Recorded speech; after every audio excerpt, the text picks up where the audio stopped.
healthy people in healthy communities. Always be prepared and practice safety before, during, and after a storm. Before a storm, block your roof gutters. Take the time to store water in bottles, jugs, buckets, and bathtubs for drinking, cooking, and flushing. After the storm, clear the roof of debris before unblocking gutters. And boil water before drinking and food preparation to reduce potential contamination. This is a message from the Department of Health.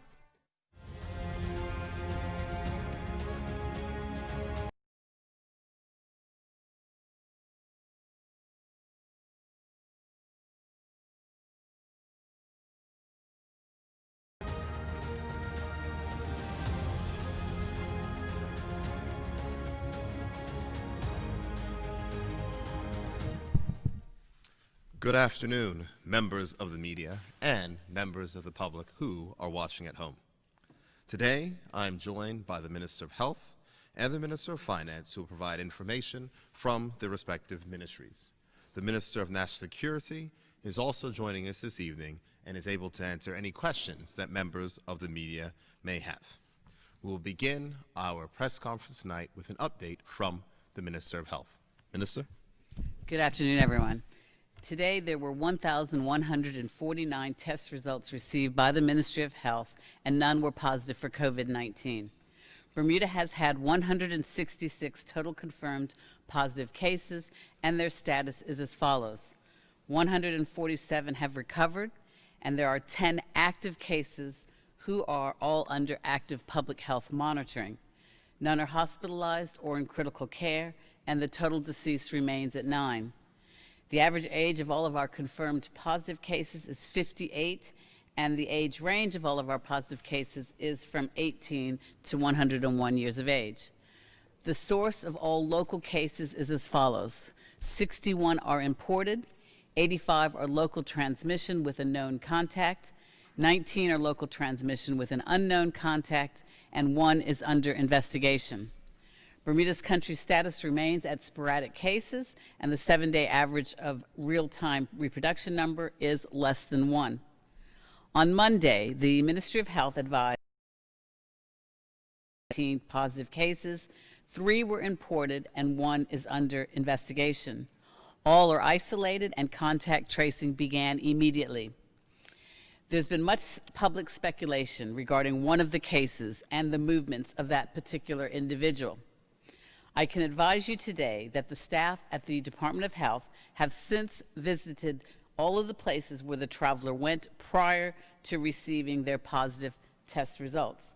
This included a number of restaurants, a gym, and a leisure boat.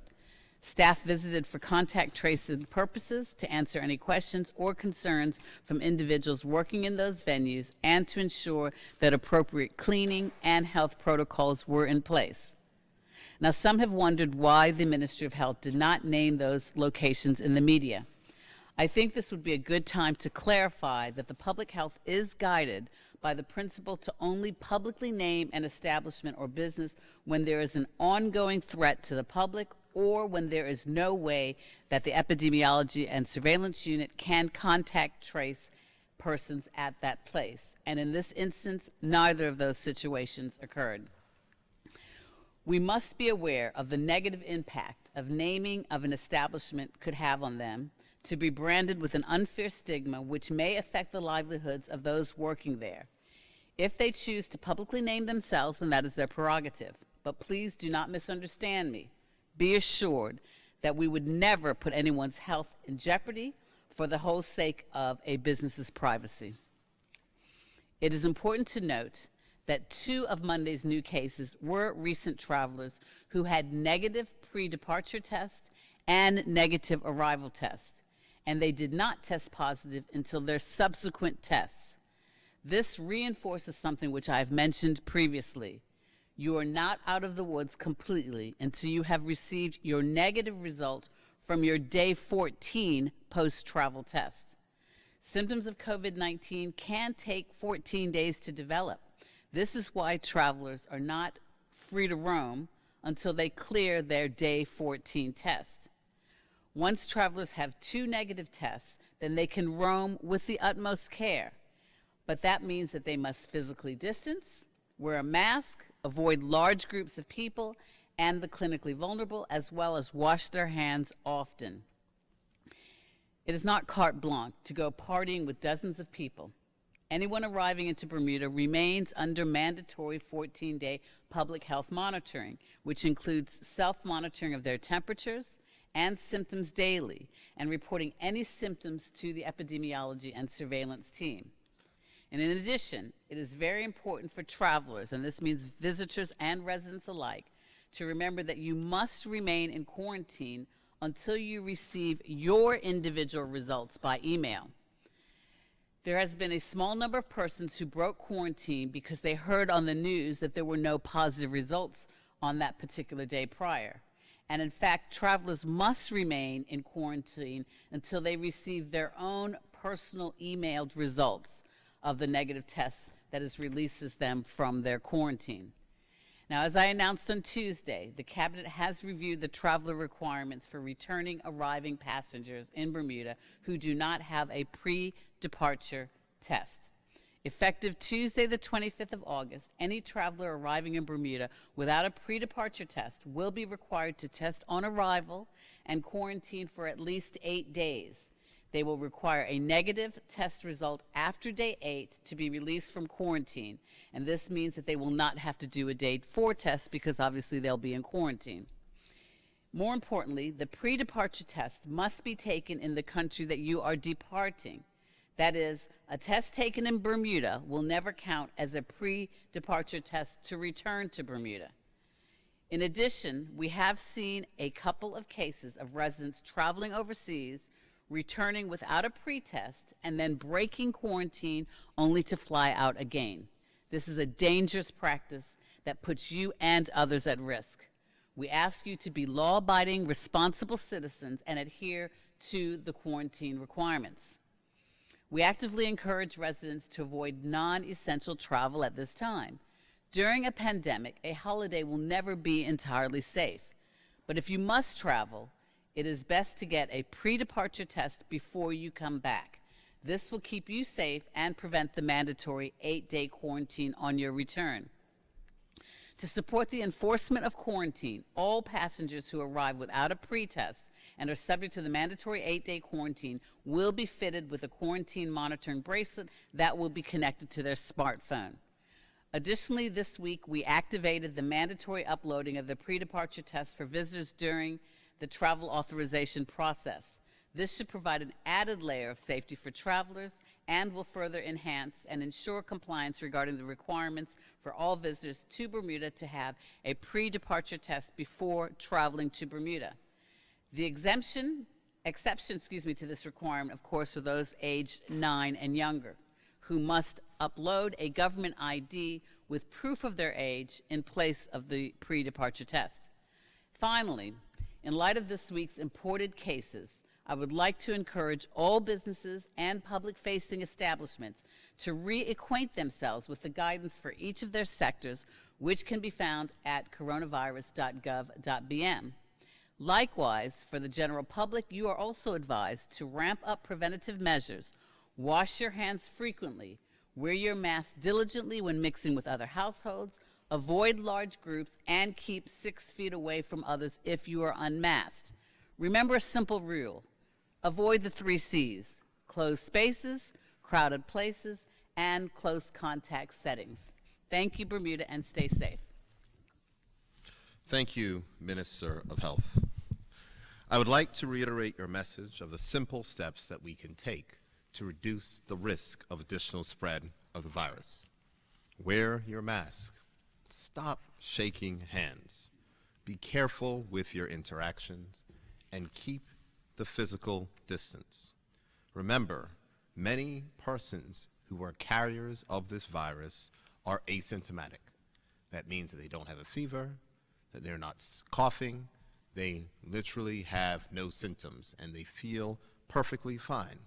And if you're asymptomatic and you're at a funeral en masse, which is of course against the law, hugging senior citizens after a weekend of partying on the water, you could be unknowingly transmitting the virus. Remember, this virus requires a host, us humans. If it cannot jump from one human to another, it will not spread. I know how boring it is to keep your physical distance. I know how tedious it is to make sure that you follow the rules and to wear a mask. But we've all heard stories from overseas of family dinners and outings that ended with multiple family members being lost to the virus. Let's not let our guard down. We can still enjoy ourselves, but we must be smart and keep each other safe. Rest assured, as we have done for the last 5 months, we will continue to protect Bermuda and its residents. You have heard me, others, and even overseas media state that Bermuda's COVID-19 testing regime for arriving passengers is the most stringent in the world. The new measures that will be introduced by the government effective next Tuesday will ensure that persons who do not have a pre-departure test are subject to more strict requirements. There have been some who have asked, why do we not just require 14-day mandatory quarantine for all arriving passengers? A mandatory 14-day quarantine for all arriving passengers would effectively shut our tourism industry and close our hotels, putting hundreds and over 1,000 Bermudians out of work. One of the recommendations of the Economic Advisory Committee was to reopen our tourism industry with effective protections through aggressive testing and use of technology. The government has done that, and we will continue to strike the right balance between keeping our country safe and rebuilding our economy. The Minister of Finance will now speak more on the steps the government is taking to ensure a strong and broad-based economic recovery. Minister of Finance. Thank you, Premier. Good evening. Today I'm pleased to provide an update from the Ministry of Finance on the actions being taken to appropriately and proactively manage the economic challenges resulting from the COVID-19 pandemic. I will also report on how the economy has fared through our management of this crisis. Before I commence my report, however, I would like to thank the people of Bermuda with particular focus on our essential workers for what they continue to do to keep our island safe and our people healthy. The three main areas of focus of my remarks will be the recent bond offering, our fiscal first quarter performance, and the ongoing work in relation to the economic recovery plans and programs. I will start with the very positive news on the recently concluded bond offering. In my national budget statement delivered on the 1st in February, I signaled an intention to evaluate market conditions to address borrowing requirements and refinancing opportunities for certain portions of Bermuda's indebtedness. However, as a result of the COVID-19 pandemic, and unexpected expenditures have necessitated an offering larger than contemplated in the budget statement in order to assist the fiscal situation. On Monday, the Ministry of Finance assessed the international capital markets and raised $1.35 billion of new bonds. As part of our debt management program, we split the issue between 10-year and 30-year bonds with equal amounts of capital raised in each issue. Orders from investors significantly exceeded the amount offered, reflecting massive interest in Bermuda's credit. This allowed us to achieve record low coupons and spreads to treasuries. At the same time, it also allowed Bermuda to repurchase for cash a portion of our outstanding bonds and repay local credit facilities, all of which resulted in lower interest rates. The 10-year bonds were issued at a record low coupon of 2.375%, while the 30-year bonds was also favorably priced with a coupon of 3.375%. It is noteworthy that this is the first time that Bermuda has issued a 30-year bond. This allows the government to lock in historically low interest rates for a longer period of time.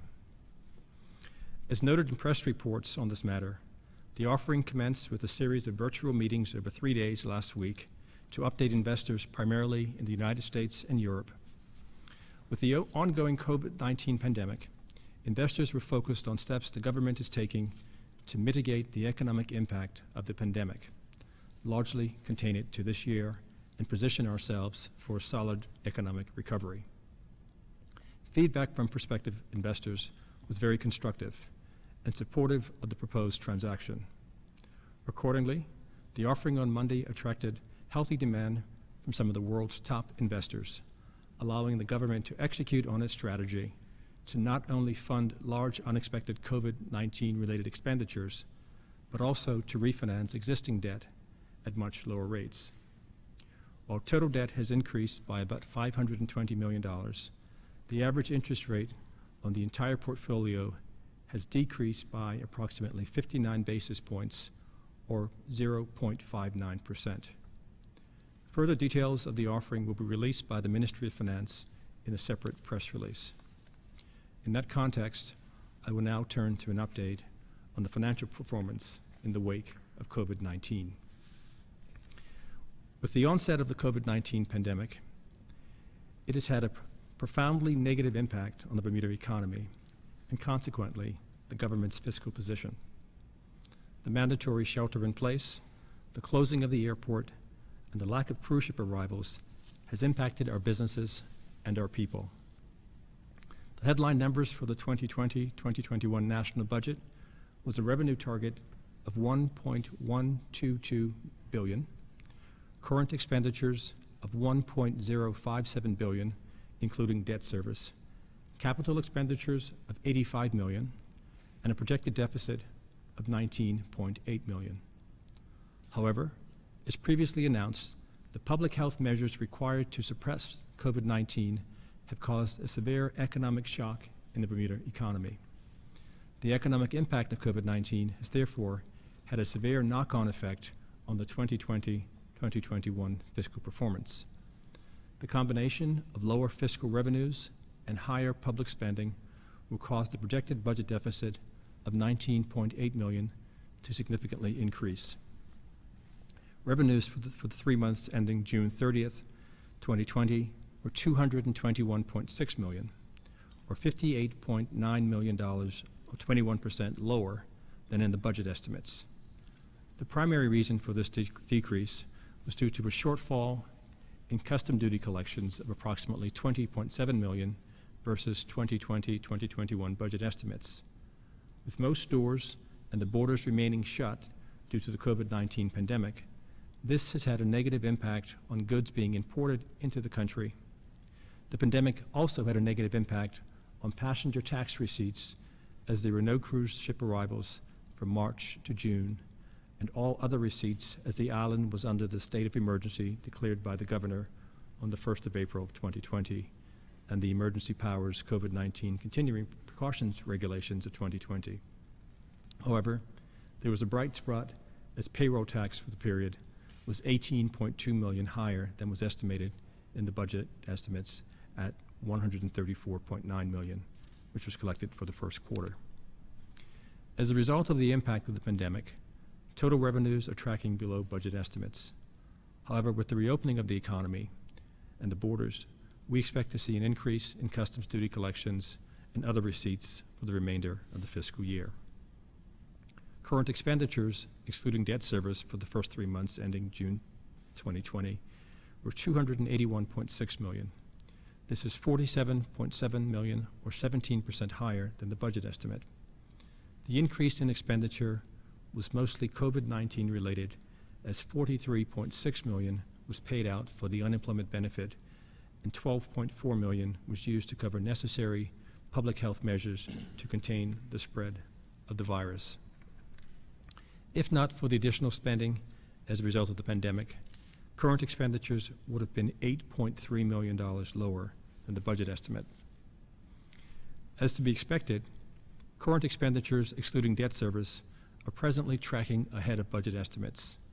The $281.6 million spent in the first 3 months of 2020-2021 represent approximately 30.1% of the total current account budget of $935.6 million. However, the Ministry of Finance COVID-19 fiscal plan calls for a re-examination and reduction of lower priority budget expenditures to ensure that spending needed for COVID-19 matters are maintained and the deficit is contained within an acceptable level. Accordingly, savings have been identified in several discretionary areas such as capital, grants, consultants, travel, repairs, and maintenance, etc. Additionally, to reduce the deficit further, other temporary payroll or government employee overhead savings are being considered, and the government has been in negotiations with the unions on this matter. I can advise that at this time, the three largest unions representing over 80% of public sector employees have agreed to government's cost-saving measures. Capital expenditures for the period ending June 30, 2020 are $9.8 million lower than budget estimates. This is due to the government's proactive approach to halt all capital projects that have not started and to rationalize which projects take priority over others. Capital expenditures are presently tracking below budget. The $11.4 million spent in the first 3 months represents approximately 13.5% of the total capital account of $85 million.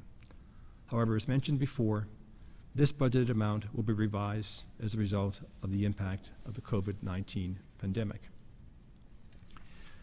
For the first 3 months of 2020-2021, government incurred a deficit of $101.7 million compared to a deficit of $4.95 million in the budget estimate. This deficit was financed with both working capital and borrowing. This quarterly level of deficit is not only unsustainable, but economically and fiscally imprudent. It is vital that government achieves the cost reduction targets in this fiscal year. During these difficult times, it is critical that we continue to manage the fiscal affairs of the country with prudence. Gross debt at the end of June stood at $2.82 billion, and net of the sinking fund was $2.78 billion. After factoring in the impact of lost revenue, additional expenses related to the COVID-19 pandemic, and the government's cost-saving measures, our current estimate of deficit for the 2020-2021 fiscal year is $225 million. In making this estimate, we believe that the extraordinary COVID-19 related expenses that were recorded in the first fiscal quarter will not continue into the remainder of the year, and with the easing of restrictions, including the opening of our borders, we expect revenue to show improvement over the first quarter results. As previously noted, a critical part of the presentation to investors in the bond offering was providing information on the work being done to continually strengthen and build Bermuda's economy and to address the economic challenges arising from the pandemic. The economic strategy focusing on COVID-19 and beyond has 3 phases. The first phase focused on assisting businesses and persons to survive in the short term. This was of particular importance during the period where business activity was significantly curtailed as a result of the lockdown that government had to impose to ensure the health and safety of Bermuda's residents. With the opening of the airport and the resumption of greater levels of commerce, there is now increased focus on sustaining the economy and building on the ongoing work to stimulate the economy. It should be noted that there are 3 guiding principles which form part of the development and evaluation of the strategies and actions being incorporated into the plan. These are fairness and equity, financial prudence, and financial viability. And it is seen as paramount that actions taken must also consider the impact on the health and safety of Bermuda's residents. During this challenging period, I have therefore had extensive and ongoing discussions with my internal team and the various external advisors who play an important role in addressing the diverse and complex areas that make up the Bermuda economy. These include the Financial Policy Council, the Fiscal Responsibility Panel, the Bermuda Monetary Authority, and the Bermuda Business Development Agency, all of whom have provided very helpful advice during this period. In addition, the BDA and the BTA participated in the investor presentations to highlight the initiatives that they are undertaking, which are part of positioning Bermuda to successfully adapt to the new normal. I've also had more recently had the opportunity to expand my dialogue with industry partners, both in the domestic and international business sectors. This program, which is part of a communication strategy developed pre-COVID, is intended to strengthen existing business base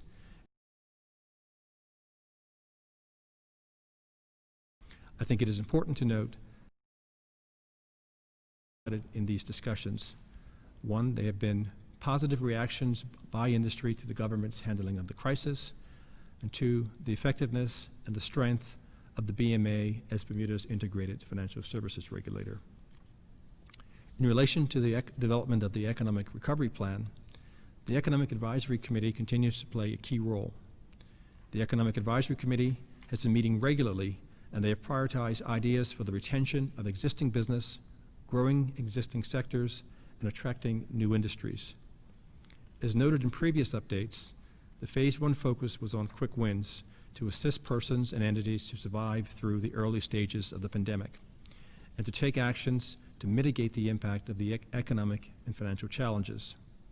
There have been over 50 short-term ideas prioritized by industry, and their focus areas included taxes, jobs, immigration, tourism, technology, and new sector growth. All ideas have been submitted to the government for evaluation and approval, and work has been ongoing in relation to the implementation of a significant number of these proposals. As previously reported, some of the short-term ideas which the government has executed to date included the extension of the unemployment benefit, extension of payroll tax deferrals for restaurants and bars, amendment to the Employment Act in reference to redundancies, and implementing policies to attract long-term stay business visitors. A technology-related proposal from the EAC was to provide government digitization projects for small and medium-sized enterprise tech companies. I am pleased to report that the IDT is working closely with the Department of Workforce Development and the Bermuda Economic Development Committee to identify individuals and small to medium-sized businesses that have potential to undertake key government digitization projects. Many of the items recommended with regard to immigration are currently being addressed by the Board of Immigration as they review the work permit policy as the government continues its efforts to execute comprehensive immigration reform. The committee is currently developing medium-term strategies which can be implemented over the next year to 3 years in order to stabilize and grow the economy. The strategies are being refined and assessed for impact before final submission to the government. The committee is also working with the finance team to refine inputs being used in the model that was recently designed for Bermuda to assist in forecasting future deficits and facilitate more effective debt and fiscal management. Further, they're providing valuable information on the potential impact of COVID-19 on various sectors, which is key to being able to facilitate economic stabilization and growth in affected sectors. I would again express my gratitude to the members of the EAC for the significant investment of time and expertise into this initiative that is so important to Bermuda. I would further note that we continue to receive ideas from the wider community, and we appreciate the interest and considered thought that is evident through these submissions. It should also be highlighted that a small committee of young Bermudians, the majority of whom are still in university and college or in the early stages of their careers, have also been working to provide ideas to assist Bermuda in our economic recovery. This committee provided me with an initial presentation yesterday and will continue their deliberations over the coming weeks. COVID-19 has had an adverse impact on our lives, our health, and especially our economy. However, we've made considerable progress with managing the COVID-19 crisis, and we will continue to do so. Our progress is due to the hard work and dedication of our many frontline workers, other persons in the community, as well as many earnest and hardworking public officers. I would like to thank them all. As well, I would like to thank the team at the Ministry of Finance and our industry partners and stakeholders for their tremendous assistance and support as we continue strengthening our economy. Thank you. Thank you, Minister of Finance. And congratulations on the most recent debt offering from the government of Bermuda. And although the figure is large, it is noticeable that the government of Bermuda will pay less costs on interest on an annual basis after this debt raise than we did before. So that is $6 million that will be saved due to the reduction of interest, which can be either saved or used on other priority items. So I want to congratulate you, Minister of Finance, for that excellent work of which you managed to accomplish. And I just reiterate, as I say to all persons inside of Bermuda, that the country is fortunate to have you as our Minister of Finance. As the Minister of Finance has stated, we are setting the stage for economic recovery by ensuring that the government can support the development of new industries, by providing funding and other measures at the Bermuda Economic Development Corporation, by making sure that we keep the business that we have and expand the business that we have, and continuing to meet with stakeholders to ensure that Bermuda has all hands on deck to continue the work that we've already started to rebuild our COVID-affected economy. Wearing my tourism hat, the government of Bermuda continues to work with stakeholders to ensure that we can get more Bermudians back to work in hospitality. It is noticeable that there will be more hotels which are scheduled to open in the coming days and weeks, and this is certainly going to be relief to workers who are looking to get back to providing for their families and off of government assistance. To support the public health officers at the airport, the Bermuda Tourism Authority have introduced a tourism ambassadors program to answer general questions about Bermuda for travelers. They provide details about tourist attractions, restaurants, operating hours, etc. The tourism ambassadors, appropriately attired, are stationed at the airport greeting tourists and answering queries that they may have. The ambassadors will continue to serve throughout this time, and as the numbers of arriving tourists increase, so will the number of ambassadors, ensuring hospitality and great customer service as they arrive. I have been asked to relay a message by the Minister of Education, and so I will relay that now. Representatives from the Ministry of Education and the Bermuda Union of Teachers have been meeting over the past few weeks to discuss the reopening of our public school system in September 2020. There was extensive discussions about the entry to exit safety and health protocols for the various school levels, staffing, school hygiene supplies, a hybrid learning model, the cleaning of schools, and the first week of school. Recognizing the safety and health of students and school staff is paramount. The Ministry of Education and the Bermuda Union of Teachers both came to the agreement that it would be best to delay the return of students by 3 school days until Monday, September 14th, to afford staff the time to learn and take on board the numerous safety and health protocols to ensure a safe environment for staff and students. School staff will still return on September 1st, and the additional 3 days will allow full professional development for staff to focus on safety and health protocols, entry to exit of school buildings, isolating sick staff and students, special services programs, school evacuations, and the requirements for food services as developed by the Department of Health. Before I close, I would like to speak about the government's online forum for the post-COVID-19 economic recovery. First, I want to thank, as the Minister of Finance has thanked, the persons who have taken the time to share their ideas. Most of the respondents were imaginative, thoughtful, creative, and pioneering.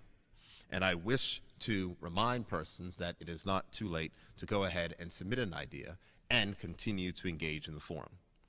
The ideas covered everything from tax reform to repealing the Spirits Act, a law that made it illegal to distill alcohol but legal to brew beer. There are many people who wanted a totally pedestrianized city, and there were people who wanted to be allowed to use their pensions to invest in local businesses whose plans have been approved. Some of the ideas which have been submitted have already been put into place. But the vast majority of submissions were also about how in Bermuda we can be more innovative than what we have. In the past, it was said that necessity is the mother of invention, meaning that when push comes to shove, or a want becomes a need, that is when people invent. After 2020, people may come to say that COVID-19 continue to be Bermuda's story. We must continue to be innovators. It is the innovation that we have seen that has made Bermuda one of the best testing jurisdictions on the planet, earning plaudits around the world. And it is innovation that was driven by Bermudian scientists, Bermudian technology companies, and Bermudian ingenuity and hard work.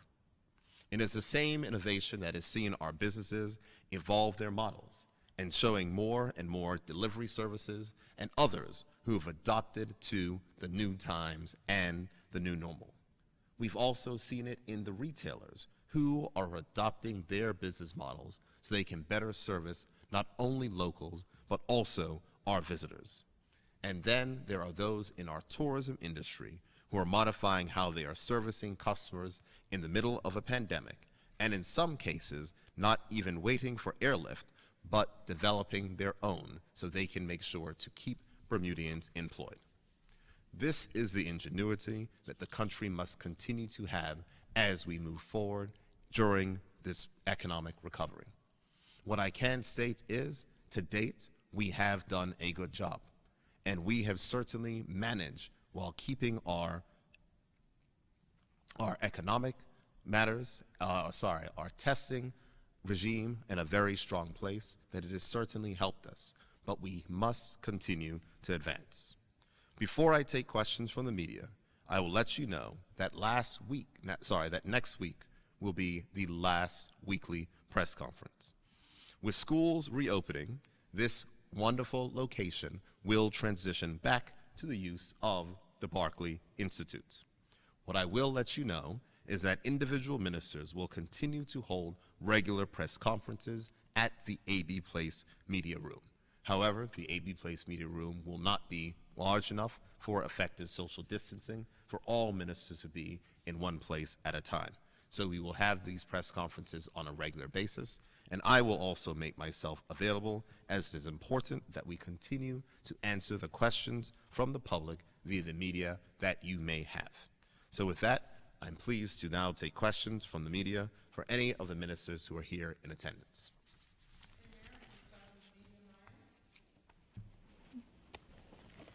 Good evening, everyone. Maya Palacio here for Media Maya. My first question for Minister Wilson, from a community member, they want to know, when can rest homes be allowed for visitors? There was information that was supplied to the owners and the operators of rest homes the Tuesday before Cup match, and it indicated that they have now entered into phase 2, which is permission for visitation as long as it's outdoors, maintaining physical distancing, mask wearing, and so forth. So that communication went out on the Tuesday before Cup match. Thank you. And now that we have reached 10 active cases on the island for COVID-19, I'm wondering, is saliva testing going to be allowed on the island now? Saliva testing has been validated. We've spoken quite a lot about that extensively over the last several weeks.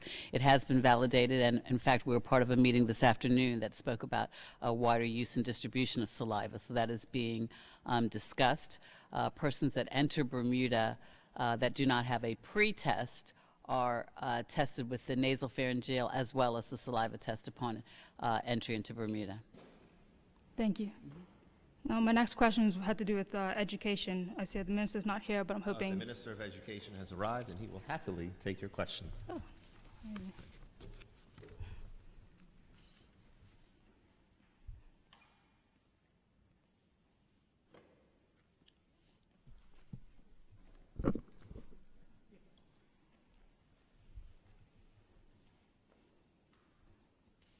Good evening, Minister. Good evening. My first question has to do with the town hall meetings that were allowed a couple of weeks ago. Why was it that teachers seemed to be a little bit excluded out of the town hall meetings, as there were like so many steps into getting into them? Most of them weren't able to get access to hear them, and why was that? There was a purpose of having those town hall meetings, and the Department of Education is looking to create an environment where our parents can openly speak to the commissioner and respond to queries. So those town hall meetings were conducted exclusively for parents who have children within the Bermuda public school system. This week, the commissioner is conducting Zoom meetings with the teachers, and she's been conducting them with the teachers, the principals this week, and next week she's looking to have Zoom meetings with students as well. What we want to do is have environments where people can speak freely and on the topics that are applicable to them directly. Thank you. And my next question, I know that there's going to possibly be more guidelines put out and given to teachers when you reopen schools, but one question from the community was, will remote learning still be an option? As I discussed last week, the remote learning or the hybrid learning is it's only for students and staff who have been deemed vulnerable, extremely vulnerable to coronavirus, and that will require them to obtain a physician's note based on the guidelines that have been issued by the Department of Health. The hybrid model is not one where persons can opt in and out as they feel. It is only will be allowed for children and staff who are considered critically vulnerable. Everyone else is required to report to school. Thank you very much. Those are my education questions. And my final question, I do want to ask Minister of National Security, has the Police Department of Bermuda given you any update on Officer Barbie and also Cheval Dylan Burgess? Thank you very much. We meet on a weekly basis, and we have had an update with regard to that specific case, and the answer is that the investigation is ongoing, and that we continue to just liaise with the police service for any update or any resolution. While I have you, Media Maya, I had an outstanding question for you from 2 weeks ago. You asked about the co-ed facility, and I have the answer. And the simple answer is actually as a result of COVID-19, but the admin team at the facility is is actively working on a plan to possibly restart the work release program. And with regards to family visits, they'll be looking to put a plan in place to see how they can start theirs again as well. But I must say that they have done virtual visits, VVs, over the last 5 months for family members to be able to communicate, talk, and see their the inmates. Thank you very much. And sorry, I didn't think I'd heard an answer for Officer Barbie's case, though. It's actively being investigated. Okay. Thank you. Good evening. Health Minister, can you talk about the 2 police officers who have tested positive and how one person who's currently under investigation might have contracted the disease? Thank you, Don. It is essential that I note that if the case is still under investigation, then we're unable to ascertain at this point how they did contract the disease.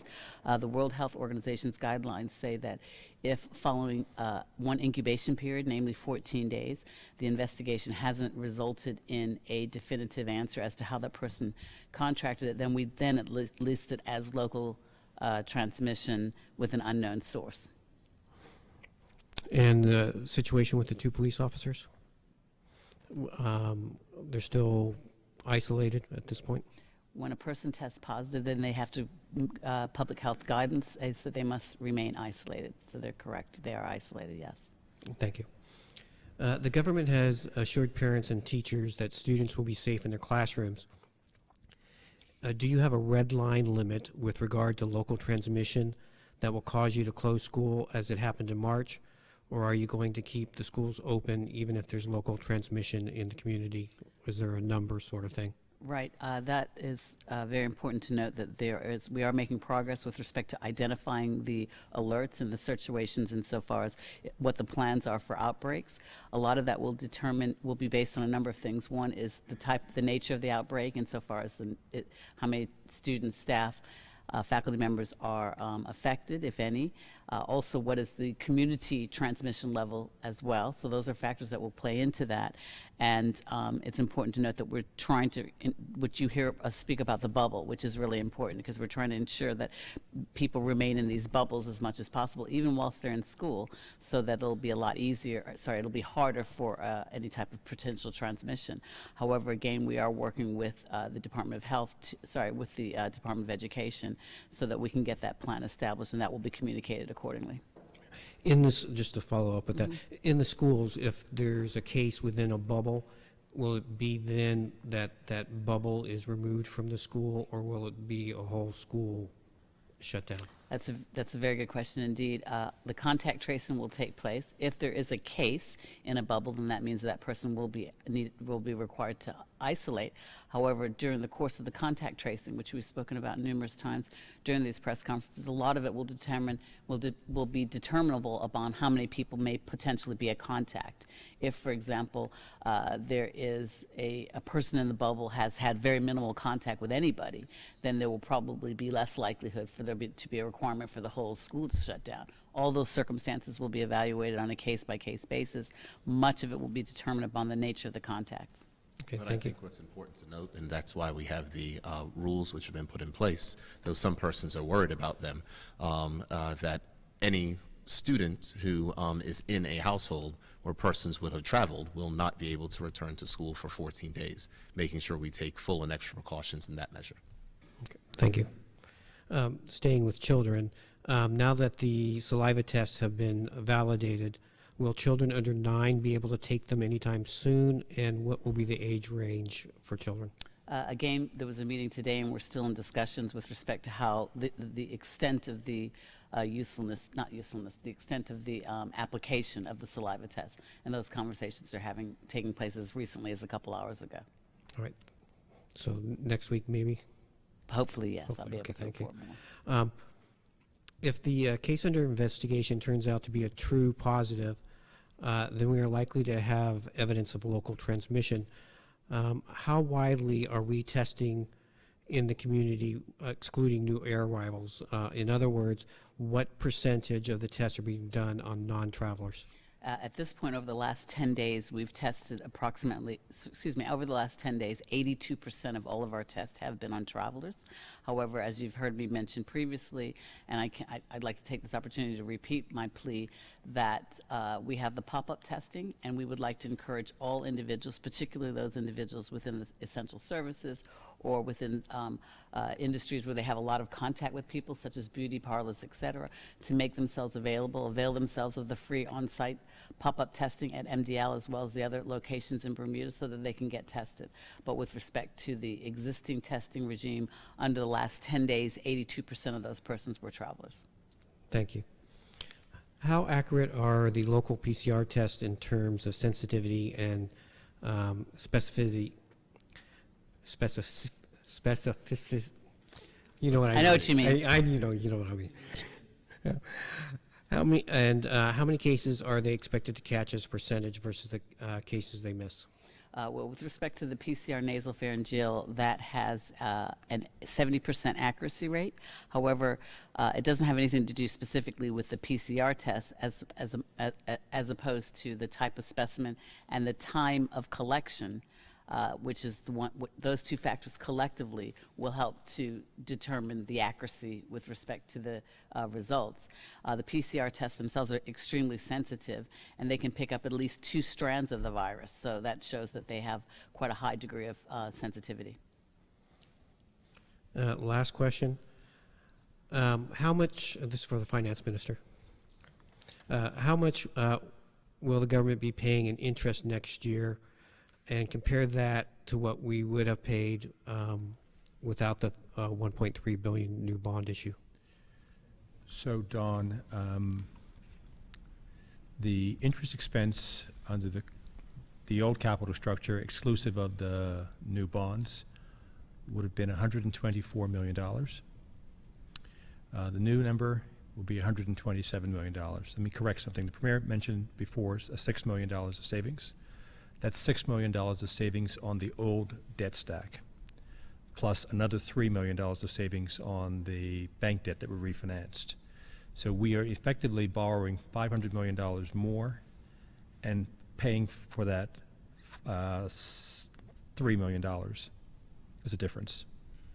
Okay, thank you So very we've much. substantially reduced the interest cost on an average basis. Sorry for interrupting you. Thank you very much, though. Sure. Good evening. Good evening, Trevor.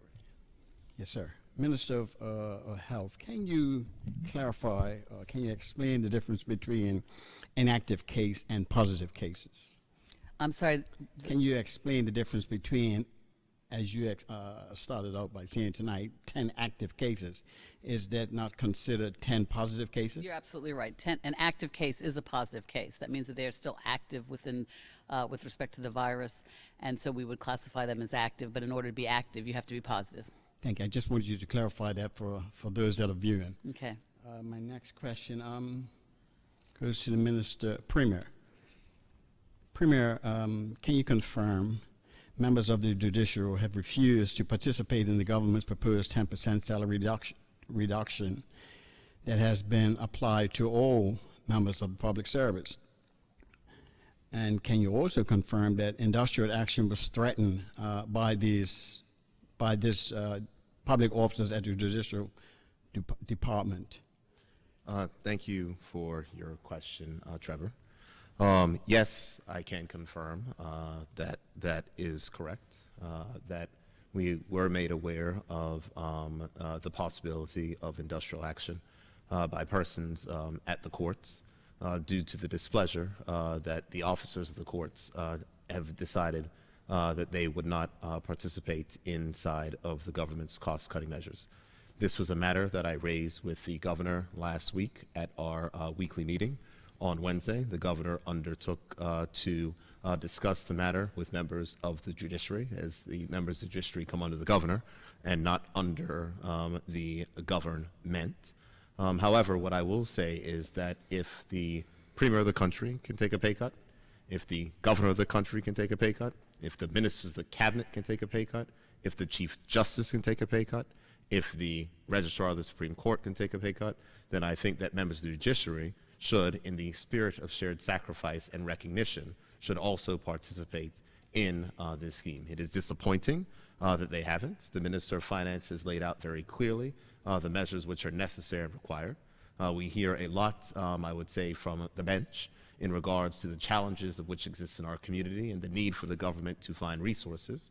The Minister of Finance has been creative in that stance by making sure that people do not have less take-home pay, but are able to save the government money so that we can redirect funds to unemployment benefits and support for persons who aren't able to work. And it would just make sense that all persons would be able to participate in that. So we continue to work on those matters, and I'm hopeful, and I'm meeting with the governor tomorrow, so hopefully we will hear the update on that. Thank you much. Also, this one for you, Premier. TNN understands that Dr. Karika Weldon has quit her position with the lab in St. George, and is also believed and understand that a position was created at the Bermuda College, and she's to start in September. We believe that Dr. Karika Weldon is off island clearing up her affairs in England and is due to take up her post come September. There's a whole lot of questions in that, and a whole lot of what do you say to that, sir? Things aren't correct. So let me try to help and put that together for you, Trevor. First, I can assure you that Dr. Weldon has not quit at the lab in St. George's. No, not whatsoever. And Dr.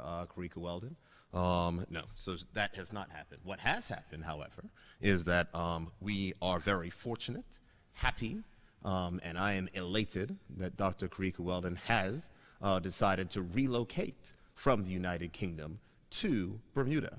And we will be establishing and moving the government lab from its temporary facility, which is at an undisclosed location, to a new and expanded facility at the Bermuda College. And that facility at the Bermuda College will not only enable Dr. Karika Weldon to establish the lab, a government laboratory there, but also to expand what is being done there, because some of the capacity issues which we're having with the increase of testing is due to the temporary nature of the small space of where Dr. Weldon and the molecular diagnostics lab is located. But what the molecular diagnostics lab will do, it will enable us to start teaching laboratory science in Bermuda. And so this is an amazing accomplishment. I really wish that you would have allowed us to make the full and complete rollout, Trevor, but there will be a full and complete rollout nonetheless. I understand that you wanted to get the scoop, so that's fine. But just so we are clear, it is not correct that Dr. Weldon has quit her position, Yes, but sir. we are moving the lab from its undisclosed location to the Bermuda College, expanding the services which we'll offer, and making sure that we can expand the training opportunities that are there at the Bermuda College. And I think that this is something that is amazing, and Bermuda is very fortunate, and I'm myself pleased that a doctor who has taught overseas has decided to come back home and to assist us in the work of which we're doing. Good stuff. My next question to you, Mr. Premier, again, is with the 12 o'clock bar shut down and no serving of alcohol from 12 up until 12 a.m., this is for individuals that want to have parties in their backyard and serving alcohol or house at the home. What is the position on these individuals? I understand bars are shut down from 12 and serving alcohol because what it is, a few individuals have had police attend 1 or 2 parties and shut the party down at 12. What I would say How is long is this going to be in place? I would say most likely until the end of the public health emergency. We will revise things as is necessary, but right now, I would say, and the Minister of National Security can certainly speak to the compliance issues of which have happened in certain establishments, but we know that the police have shut down certain liquor license establishments for not necessarily following the rules. So we're going to make sure that we pay close attention to enforcement. As I've said, we've seen in numerous occasions overseas where the risks are at liquor license establishments and enclosed places, and others where persons will have a drink or two, a swizzle or two, and then decide to relax and lower their inhibitions, then it becomes a challenge. And so from that, we're trying our best to make sure that we keep hold that line. We will make revisions as the time depends on it, but right now I do not believe that the committee which meets has been prepared to make any revisions and has examined any revisions to that at this time. Minister Ming, do you wish to add anything? Sure. Trevor, thank you for that question. The Premier is correct. We will look to consider as we move on, but right now my ministry especially has been involved more in the enforcement side of it. And we have had meetings with the BPS, Bermuda Police Service, and what we've asked them to do is when they do a liquor license check, which they do on a regular and frequent basis, that they do a public health regulations check as well. So you're seeing that they are combining the 2 checks. So the enforcement side of it is there for the liquor license establishments, and there has been an instance where the police have used their enforcement powers to actually shut down an establishment for 24 hours. So the idea of it is that we're not trying to go out to be hard-nosed enforcement, but we need people to follow the rules and the regulations because we want to keep everyone safe and healthy. And so we don't want people to get complacent and forget what it is that we're actually doing, and that we are navigating through a pandemic, and we are trying to keep our community, our people healthy as we navigate through. Thank you. Just to confirm, I'm on 4. Thank you very much. Minister of Education, the principal at Delwood had asked for a year of leave of absence, and as of today,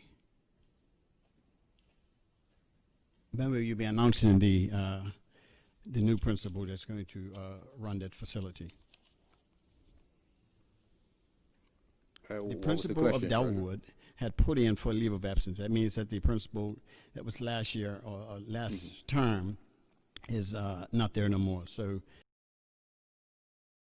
fill-in person for Delwood Middle. Well, Trevor, as you know, personnel matters are just those, personnel matters, and any announcements of acting principals or acting positions within the Department of Education will be communicated in due course. And these are coming from parents. They want to know who they're working with running the facility. I do know that we have a raft of acting positions that will be announced shortly, and when they are announced, that's when they'll be put out to the public. Thank you. My last question for Minister of National Security. Madam Minister, there have been complaints that there are different rules for white officers and black officers at the BPS.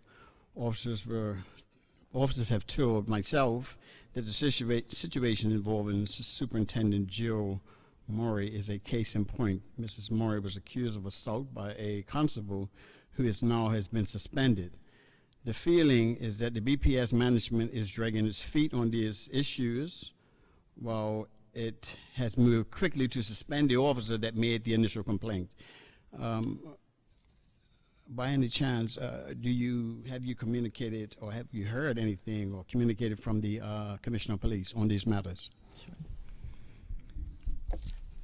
Yes, Trevor, I have communicated with the Commissioner of Police on this matter, and I can say that I have no problem raising any issue with the Bermuda Police Service Commissioner, whether it be to do with race, culture, or anything like that. And this matter in particular was raised to him very recently, and he has assured me that the investigation is active, and I've let him know that it's one that I would like to kind of get a resolution for, and he has promised to continue to update me on the matters with regards to it.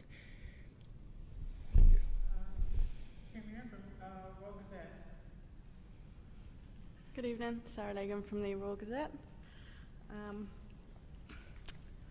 First of all, we've heard that there is a Minister of Health. There is a shortage of PPE with our essential workers, doctors and dentists. Can you confirm that and perhaps comment, please? No, I can't confirm that. I do know that there are some shortages of certain items, such as aprons, and as I've spoken about previously, we were looking to get the reusable aprons, but insofar as private physicians and doctors having a shortage of PPE, I can't confirm or deny that. Can't confirm or deny that? No, I don't know anything about it. Okay.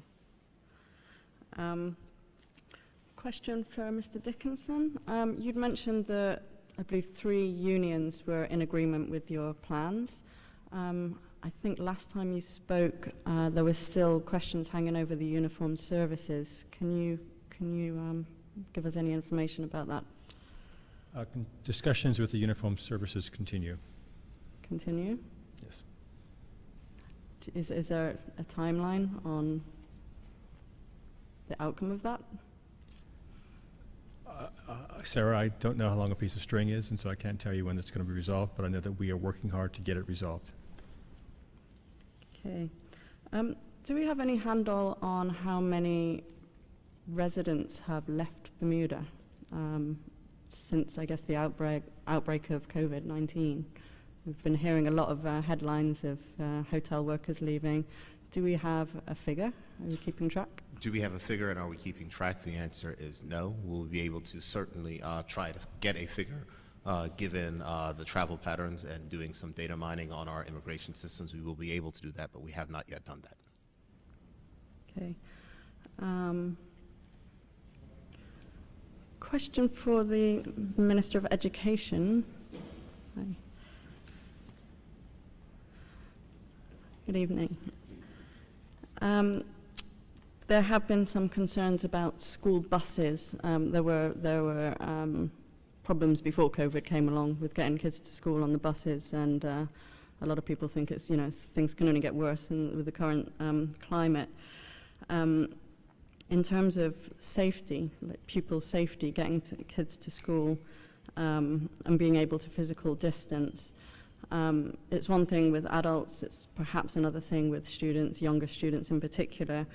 Are there going to need to be monitors, members of staff, monitoring children to ensure that they are sticking by the regulations on the school buses, and is there a plan in place to do that? That is a very interesting question. I thank you for asking that, because it's something that we have been discussing with the Department of Education, with the Department of Public Transportation as well, and the idea that our children are responsible to the Department of Education once they reach school, and so we're trying to figure out how could something like that be put in place. What we do encourage is our parents to talk to your children and make sure that they understand what that they're supposed to do on their way to school.